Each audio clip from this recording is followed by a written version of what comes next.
So when it comes to the mind, the most wonderful things are, I can think of three things. Number one, concussions. If you think of the routine you go into when you go into that private room in that private chamber, it's very much a concussion protocol. That chamber is dark, you're segregated from the rest of the world, things are nice and quiet as if you were on your bed in a dark bedroom. And people really, they heal so much faster on a concussion if they do that. Sometimes they may have to do that for 2 weeks in a row, where literally 5 out of 6 days in a week they have to float. But it helps your brain's neural networks solidify.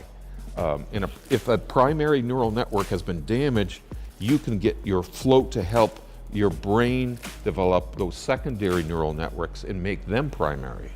So that's one thing that happens mentally. Another thing that happens mentally that is really, really satisfying to see is people with PTSD. You know, whether it's a cop or an ambulance driver, fire, someone who works in the fire departments, they really do love floating for what it does for PTSD. If you were to go to the States, you'd probably see 3 or 4 different float centers actually started or founded by veterans who had PTSD and discovered the hard way floating was about the only thing that really helped them. We repeatedly get that from people who do have PTSD. It really does calm them down so they don't get those triggers going. The other mental thing is depression. It's very cool what happens for some people. For some people, their depression really is physically or chemically based.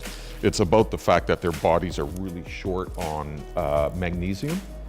When you're floating in water that has 950 pounds of what's called magnesium sulfate or Epsom salts. Your body absorbs that through your skin. And for some people with depression, it really works and helps them with that. So those are 3 things that help mentally and that are pretty dramatic.